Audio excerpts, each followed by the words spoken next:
Welcome back to the channel, and if you're new here, hit that subscribe button, give this video a thumbs up and share it with your friends. Today I'm sharing a story that's both haunting and heartwarming. It's about a mother's love, a family's darkness, and a chilling twist of fate. You're not going to believe what happened to my mother the night she died. Let me tell you about the strange events that unfolded on December 18th, the year I was 7. My mother loved me. From my first memory, she was always there, pulling me out of harm's way. I was a curious child and was constantly reaching for the hot stove or wandering outside unsupervised. Sometimes the harm she protected me from was my own father.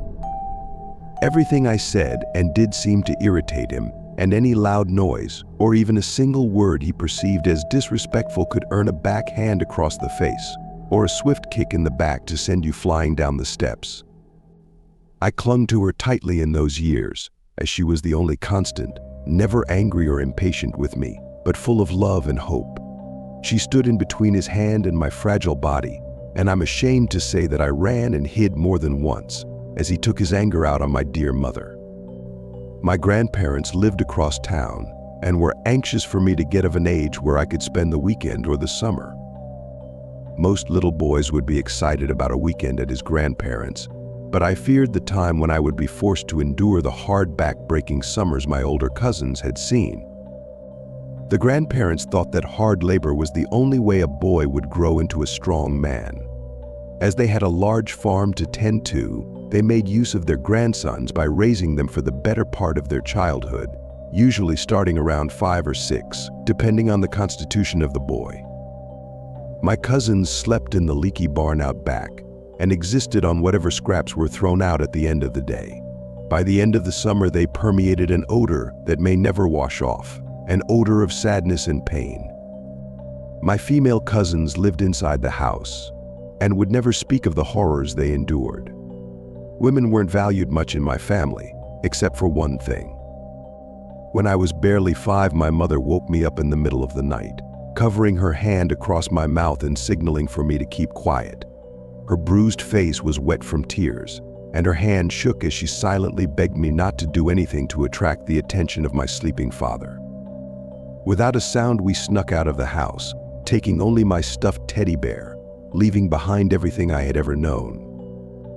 My mother and I kept to the back roads as we made our journey across several states to the house on the river where her brother lived. Her brother made his living as a teacher at the small schoolhouse in town and was a widow with no children of his own. By the time we arrived at his door, we were weak from hunger and exhaustion.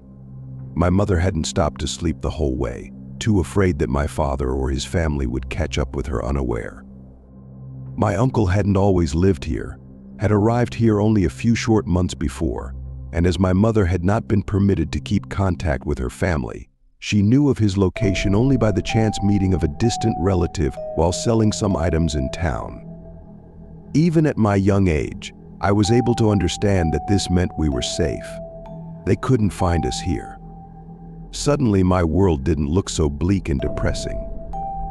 I would no longer suffer my father's wrath for playing too loudly in the backyard or getting up to get a drink of water after I was supposed to be asleep. I suppose that given my history, I should have been wary of this new man, but he exuded a calm demeanor, and my natural instincts told me that he would never hurt me.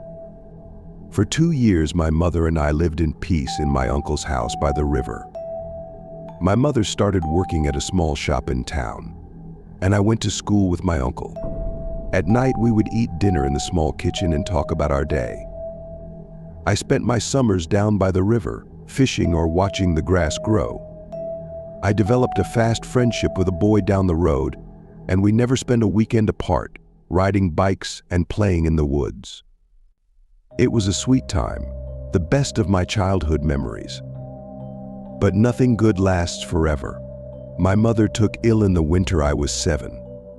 I was looking forward to Christmas and the break from school, and sleepovers and late-night marshmallow roasting. But then my mother was sick and everyone got very sad.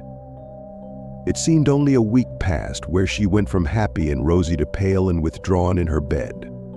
On the morning of the parade in town, I begged her to take me. My young mind didn't understand real sickness.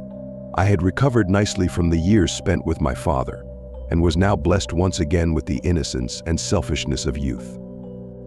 Mother pulled herself together and off we went. She held my hand and bought me caramel popcorn at the stand.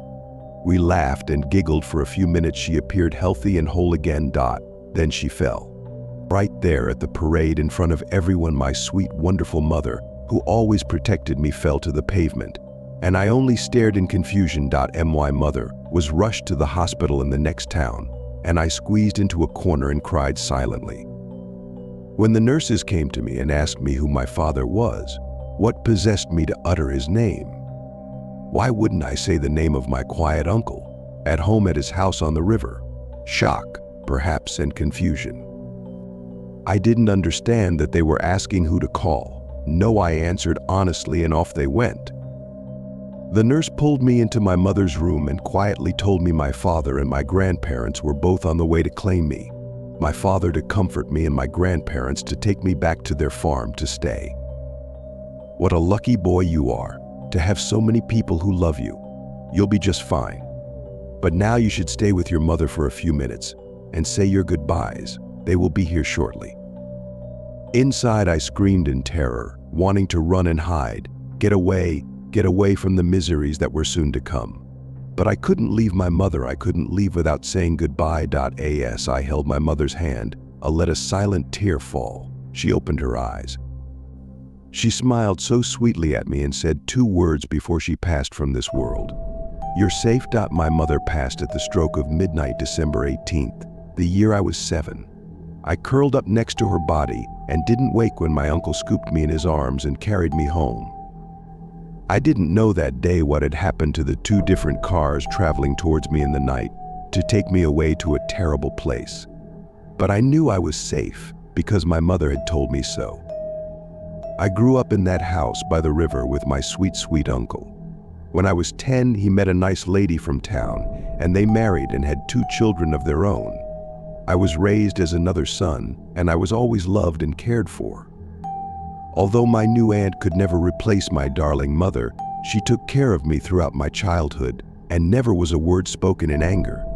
Never did I sleep in the barn or live on scraps. Never did I have to duck to avoid the fist coming at me in the dark. My first year in college, I became curious about what had happened to change the events that were unfolding in my life on that awful night. I did some research, and this is what I learned at midnight.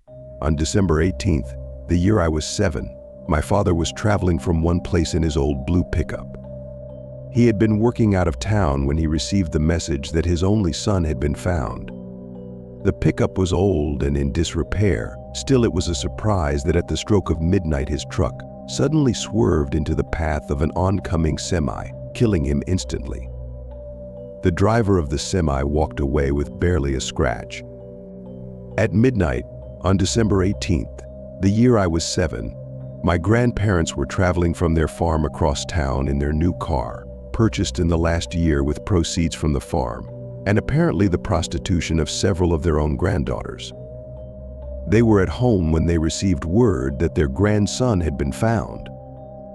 The car was new and not the cheapest model, therefore it was a mystery why at the stroke of midnight the car suddenly pulled to the right while on a mountain road, causing the car to go through the weak fence and down into the ravine. My grandparents were killed instantly. There were investigations, even into my sweet, calm uncle, as it was found to be a little odd that both of these events should happen at the exact time my mother passed from this world.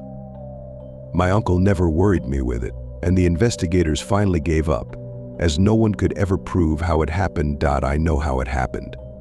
My mother told me when she uttered those 2 words, "You're safe."